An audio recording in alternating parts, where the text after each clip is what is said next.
A thin draught of cold air slips through the stone joints of the Tower of London, carrying the damp smell of the Thames and the faint creak of timber. Torches gutter along a narrow passage, their flames bending as if trying to avoid whatever waits behind the heavy oak door at the corridor's end. Inside, the chamber is close and airless. Moisture beads on the walls, and in the far corner, lit by a single trembling flame, stands a great cask, its curved belly dark, its iron hoops slick with condensation. For centuries, storytellers have imagined this room as the stage for one of England's strangest deaths.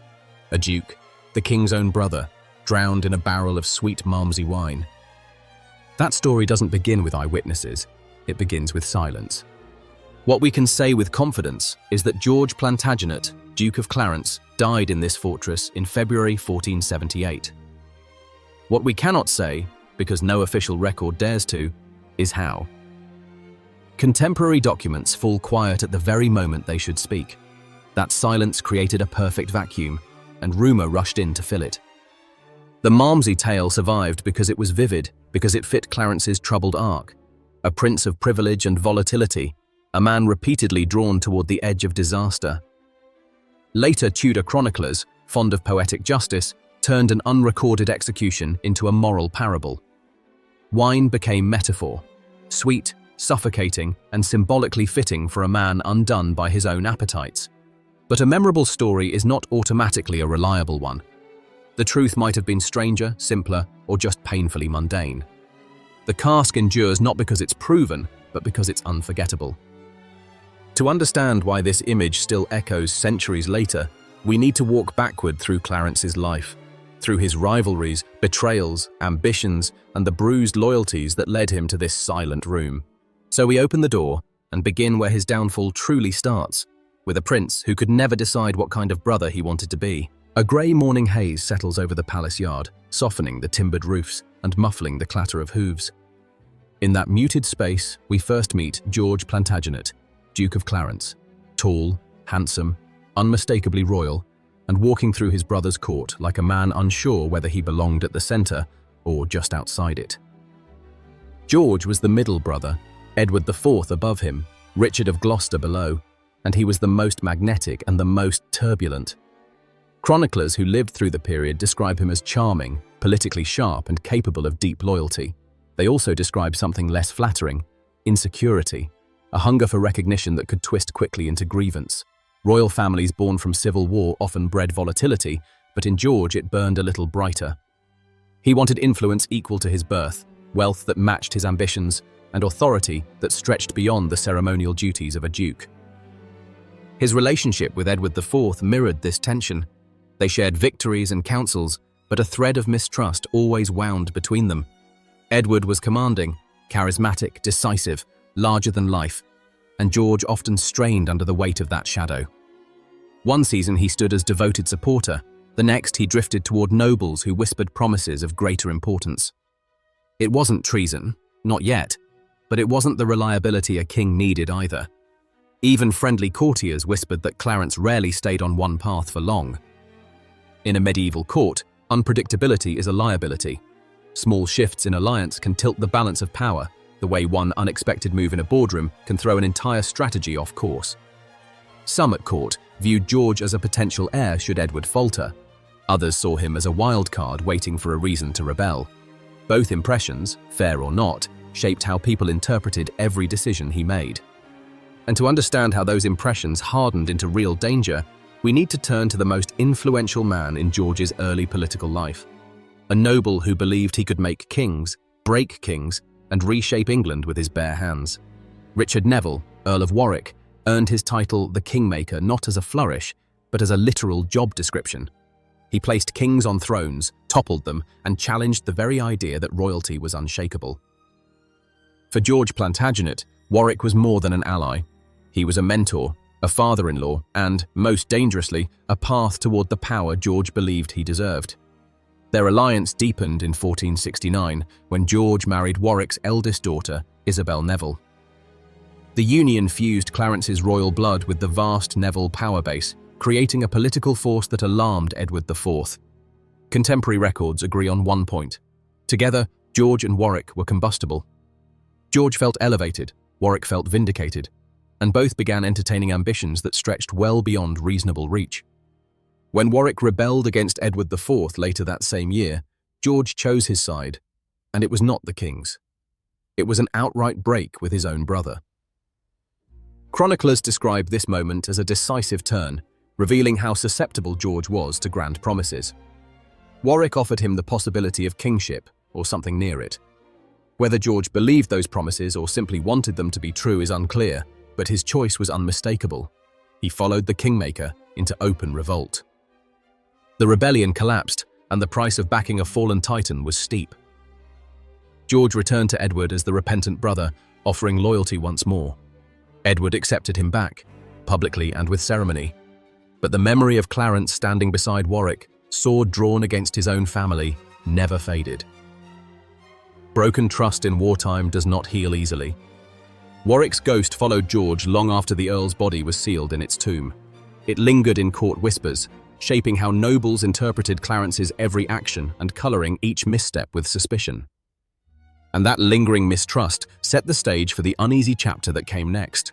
George's return to a king he had once betrayed, and a court that never fully believed the betrayal was over. George Plantagenet, fresh from Warwick's failed rebellion, stands before Edward IV, seeking a return to grace he badly needs, and wondering whether forgiveness in politics ever comes without a hidden cost. Edward does take him back. The records say as much. George is restored to favour, and for a while he resumes the privileges of a royal duke. But the reconciliation is ceremonial, not complete. Even sympathetic chroniclers admit the obvious. Edward's trust was repaired only on the surface. George had once backed a man who tried to unmake the king. No proclamation could erase that. The court understood this instantly. As George moves through the corridors, something in the atmosphere has shifted. Nobles bow, but hesitate.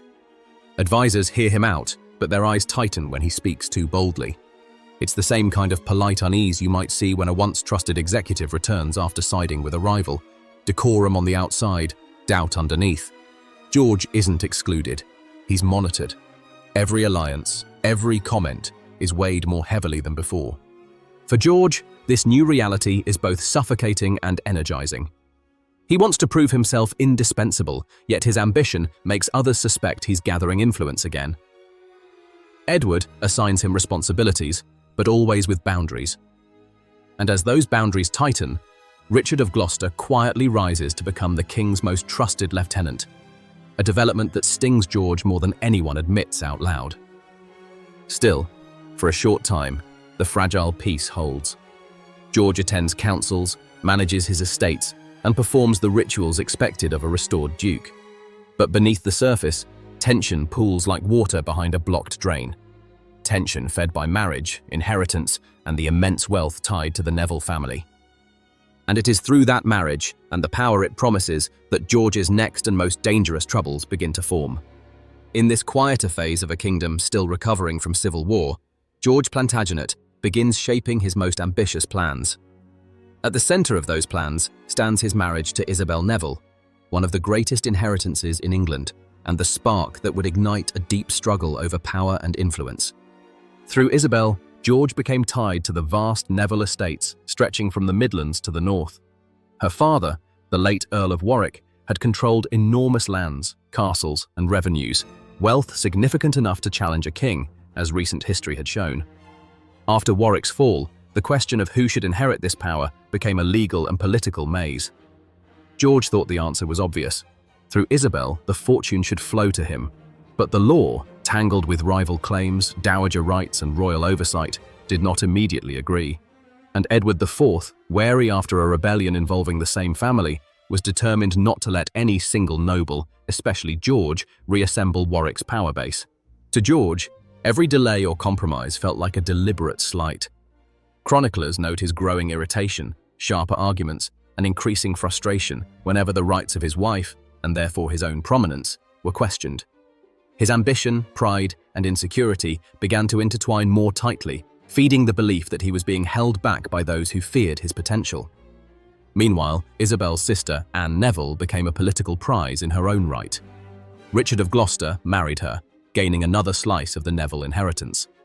Whether or not George saw this as a betrayal, sources hint at tension. He wanted the lion's share, Instead, he found himself competing with his own brother under a king determined to keep power distributed, not concentrated. This inheritance battle didn't doom George by itself, but it created the perfect conditions for suspicion to grow. And it strengthened the feeling, year by year, that he was being denied the status he believed should already be his. That pressure would soon tighten dramatically, triggered by a devastating loss that would unmoor him completely and push him toward far more dangerous decisions than any dispute over land. It is late December 1476, a season when cold seeps into everything, into mortar, into lungs, and tonight, into the life of Isabel Neville, Duchess of Clarence. After a troubled childbirth, her strength ebbs. Servants move quietly, as if any sound might remind the room how fragile her grasp on life has become. When Isabel dies, Clarence comes apart. Chroniclers agree that grief struck him with unusual force. He had never been a steady man, but Isabel steadied him more than most realized. Her position and counsel anchored his ambitions. Her presence softened his volatility. Without her, he was a vessel stripped of ballast, still impressive, still powerful, but suddenly unpredictable. And unpredictability, in a royal duke, is never harmless. In his grief, Clarence reached for certainty, or at least for someone to blame. He seized on the idea that Isabel had been poisoned, an accusation without credible evidence, but one that fit the feverish, suspicious atmosphere of late medieval courts. He had members of her household arrested, including a woman named Anchoret Twinho, insisting she had administered a deadly draught. Surviving records make clear the charge was almost certainly false. Historians today see it as grief channeled into vengeance. But Clarence didn't stop at accusation. He dragged the suspects across counties, pressured officials, and staged what amounted to a show trial. Twinho and another servant were executed swiftly, their deaths a direct result of Clarence's fury rather than any legitimate judicial process. It revealed something dangerous about him. In moments of emotional collapse, judgment vanished and impulse ruled. This episode became a turning point. It confirmed to Edward IV that Clarence could not be trusted with authority. It alarmed council members already wary of his ambitions, and it forced the king to consider whether Clarence's instability posed a risk not just to royal dignity, but to the security of the realm. Edward's response, cold, public, and decisive, would widen the rift between the brothers and push their conflict into open view. And that confrontation is where Clarence's downward slide gathers speed. George Plantagenet stands before the royal council, the weight of his recent actions settled heavily on his shoulders. The chamber smells of wax and smouldering charcoal. Thin sunlight drifts through high windows, falling across faces that have grown uneasy with Clarence's behavior. This is no private family dispute. Edward IV has chosen a public setting to make one thing unmistakable. The issue is political, legal, and uncomfortably close to treason. Edward's voice fills the hall with force. Contemporary accounts agree on the essentials. He condemns Clarence for his unlawful arrests, coerced confessions, and the executions carried out after Isabel's death. These were not mere emotional outbursts, they were violations of royal authority.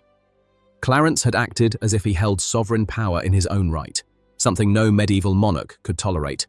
The reprimand stings most because of the audience. Clarence, proud and already wounded, must stand and listen as his older brother strips away the illusion that he can act without consequence.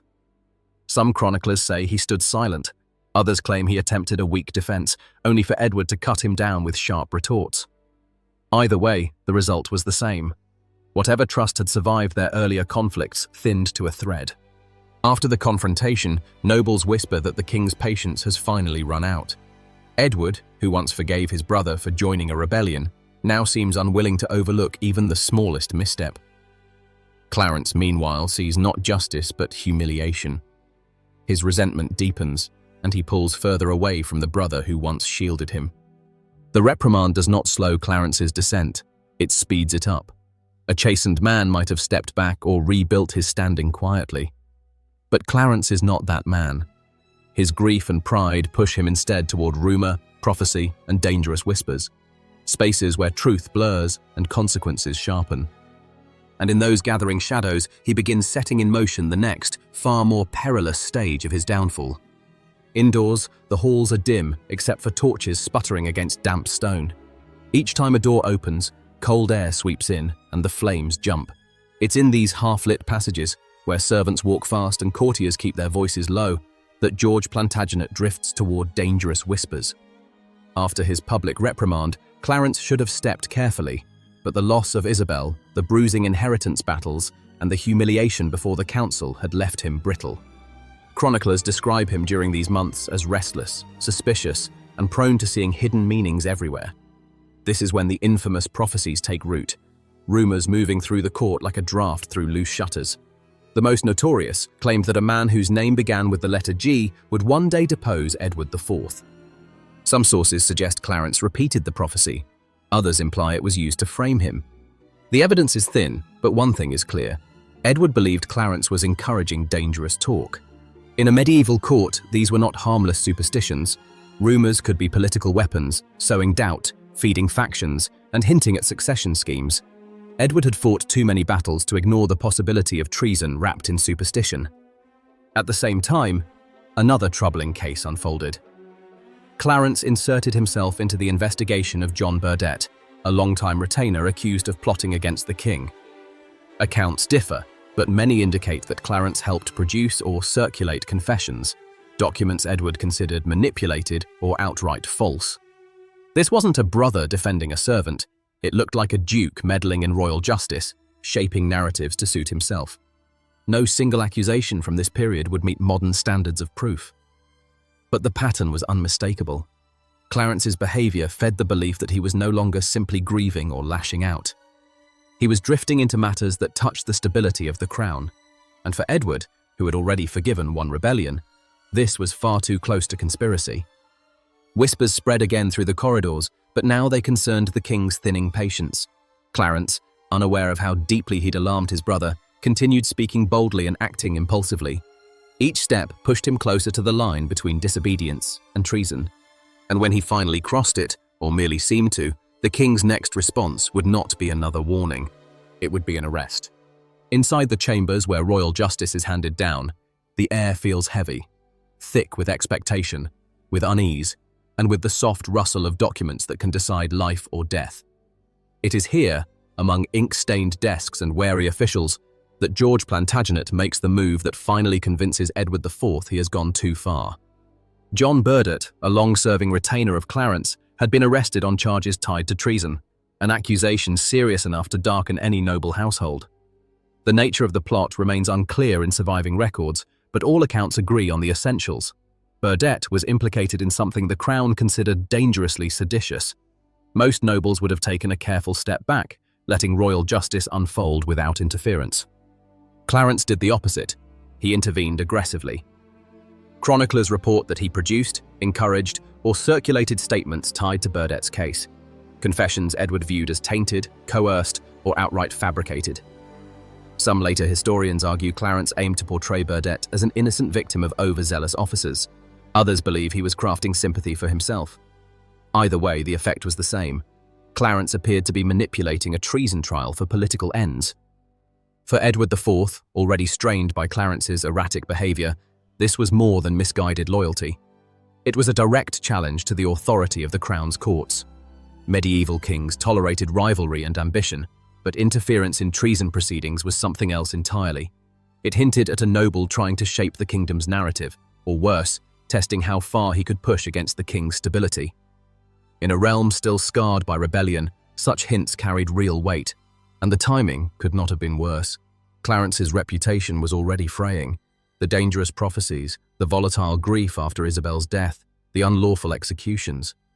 Burdett's arrest added fuel. When Burdett was condemned and executed, Clarence's public outrage shocked observers, a bold, almost defiant display that suggested he now saw himself as a rival moral authority to the king. That was the line Edward would not allow him to cross. The king had forgiven Clarence before, once for joining a rebellion, once for letting grief turn into violence. But this was different. When prophecy, questionable confessions, and an attempt to sway treason justice converged, it touched the core of Edward's kingship. This was no longer a family quarrel. It was a matter of sovereignty. Within weeks, the atmosphere around Clarence shifted. Courtiers lowered their voices when he approached. Royal messengers moved with unusual urgency. and the tower, never without purpose, seemed to brace for new arrivals. Clarence didn't wait long to discover the truth. The next knock on his door would not deliver a warning. It would deliver an order. The court is unusually quiet. No musicians, no chatter drifting from the archways. It's the kind of silence that makes servants walk faster, and even the boldest nobles glance over their shoulders. In that silence, George Plantagenet's world finally closes in. The order comes directly from Edward IV. Not through advisors, not through intermediaries. The king himself demands his brother be taken into custody. Contemporary chronicles describe the moment with unusual clarity. Edward summons Clarence, confronts him with charges of treason, and commands the royal guard to escort him to the Tower of London. Whether Clarence expected this blow is uncertain. Some sources say he looked stunned. Others suggest he sensed the ground shifting beneath him but believed his birth would shield him one more time. Either way, once the king spoke, everything was decided. Witnesses describe a tense, suffocating scene. The clatter of armored boots, the cold gleam of halberds, the low murmur of nobles trying not to look shocked.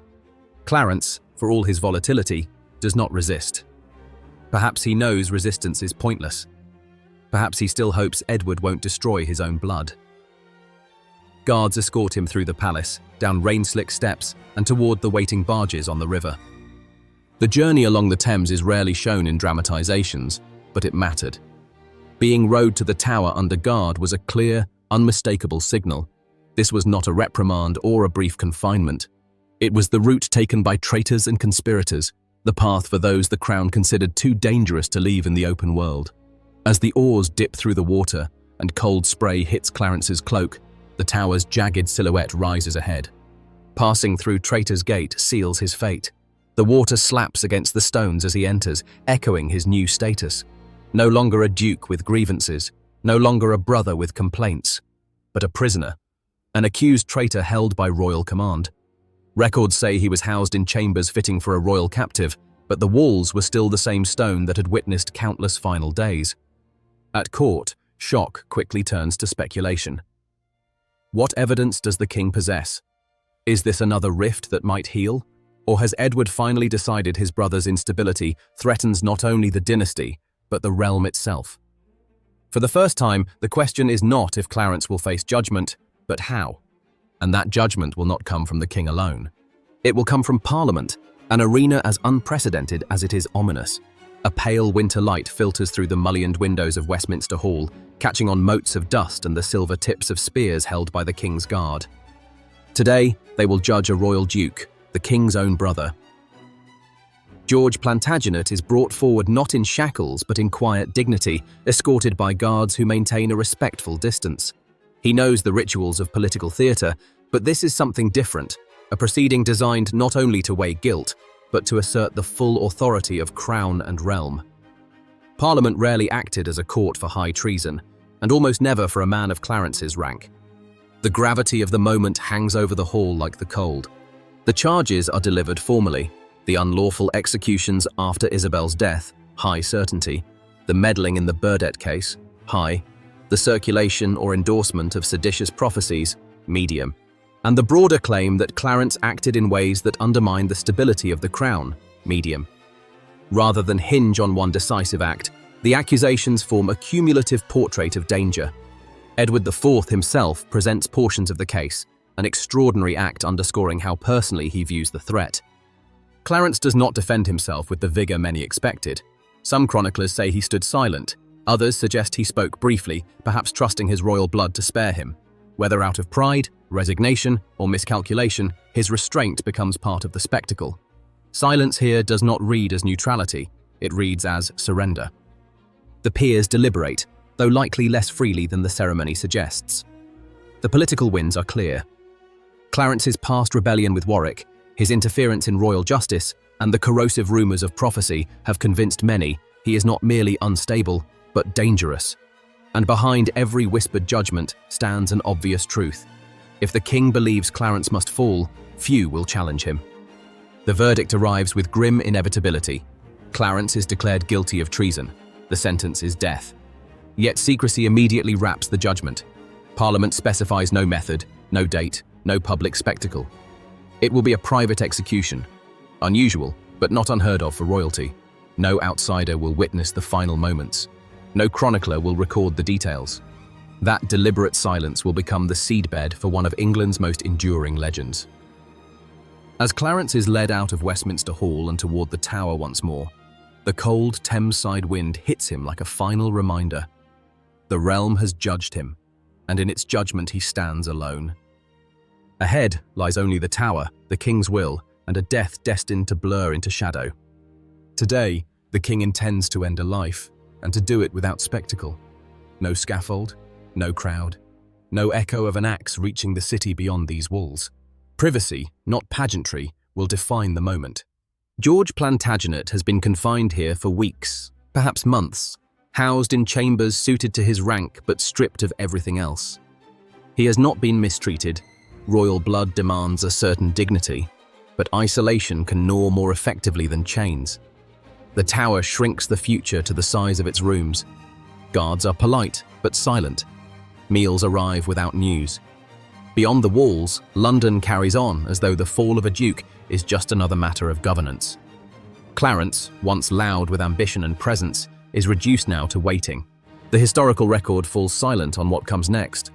We know the date, 18 February 1478, and that Clarence died inside the Tower. But the manner of his death appears nowhere in official accounts. That omission is striking. Executions of nobles were usually described precisely, if only to demonstrate the reach of royal justice. Here, the silence feels deliberate, as though the method was considered too sensitive, too politically charged, or too painful for Edward IV to place on the record. Some near-contemporary writers suggest the deed was carried out privately by a small, trusted group. Whether a headsman stood in that room, or whether spiritual rites were offered, remains unknown. What is clear is that Clarence died behind locked doors with only a handful of witnesses.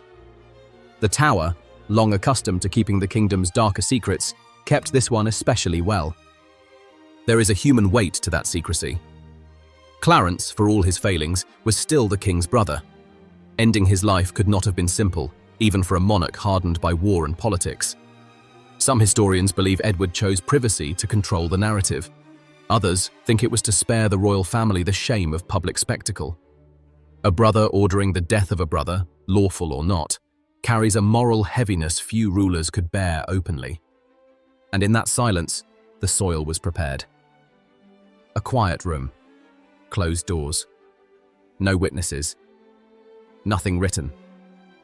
All of it formed the perfect ground for legend to take root.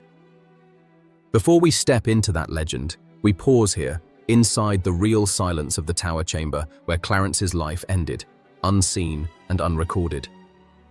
A silence England would soon fill with one of its strangest stories. A faint draught circles through the Tower's upper passages, stirring the rushes on the floor and carrying the cool scent of damp wood. Somewhere below, a door thuds shut, the sound echoing through the stone like a heartbeat in an empty room. The execution is over. Clarence is dead. Yet even in these first quiet hours, the truth of what happened remains confined to a handful of men and a single sealed chamber. Outside those walls, silence reigns, and in that silence, stories begin to move. The most famous of those stories, the claim that George Plantagenet was drowned in a butt of sweet malmsey wine, does not appear immediately. It comes later, shaped by chroniclers writing years after the event, especially during the Tudor period, when the new dynasty had every incentive to paint the late Plantagenets as unstable and self-destructive. These writers, skilled in turning politics into parable, found the perfect symbol in a duke whose appetites often exceeded his judgment. Historically, the certainty that Clarence died in Malmsey is low. Official records are silent, and early sources are cautious. But the story had undeniable power. It fit a long tradition of poetic justice for troubled nobles, luxury swallowing the man who indulged in it. A prince undone by ambition meeting a decadent, suffocating end. Some later accounts embroidered the tale further, claiming the wine was a final kindness, a grim joke, or even Clarence's own request. These details almost certainly reflect imagination rather than fact, but they carried a certain logic. Clarence was known to enjoy Malmsey. His household accounts confirm that much. The idea that his favourite drink accompanied him into death made for a memorable narrative, one vivid enough to eclipse more mundane possibilities like a private beheading or quiet suffocation. Why did the rumor endure? Partly because it was shocking, partly because it transformed a politically fraught act, a king executing his own brother, into something symbolic and theatrical, and partly because the real method was deliberately concealed. When truth steps back, myth steps forward. A private execution offers no image to hold on to. A duke vanishing behind a locked door leaves the imagination hungry. The cask, its bulk, its absurdity, its grotesque intimacy, filled that void. It was a picture anyone could visualize, whether they believed it or not. Modern historians remain divided. Some dismiss the tale entirely, others argue it cannot be ruled out, given the gaps in documentation. But the strongest consensus is that the story belongs more to legend than to fact, a creation of later writers who needed an ending as dramatic as the life that preceded it. Whether Clarence died by blade, by drowning, or by some other private method, the Malmsey legend reveals something deeper, how history bends around silence, turning gaps into stories and stories into memory. And that memory, half fact, half shadow, still shapes Clarence's place in the centuries that follow, long after the tower's chamber was swept clean and the cask, real or imagined, vanished from sight. The world moves on. Empires, especially the small ones built inside courtly halls, rarely pause for the fall of a single man. And yet George Plantagenet's story does not end with the closing of a chamber door. In the months after his death, the court worked to tidy the narrative. Clarence was interred at Tewkesbury Abbey beside Isabel Neville, the wife whose loss had helped pull him into his final descent. The ceremony was dignified but restrained, a reminder of his royal blood and the uncomfortable truth that he had died condemned by the crown he once served. His children were not cast aside. Edward IV ensured they kept their titles, a gesture suggesting the king distinguished between Clarence's failings and his family's future. Even so, no act of generosity could erase the image of a brother executing a brother. Edward himself died 5 years later. Some chroniclers claim remorse clung to him, that Clarence's fate weighed on his conscience. Others call that sentiment romantic hindsight. The truth is uncertain. Kings learn to carry moral burdens with outward ease, and Edward was no exception. Whether or not regret followed him, the consequences of Clarence's death rippled into the reigns that followed. Under the Tudors, the story took on new shape. Writers like Polydore Virgil turned Clarence into a cautionary figure, a prince too volatile, too easily swayed by whispers of power. They framed his death as necessary royal authority, or as a symbol of Plantagenet decay.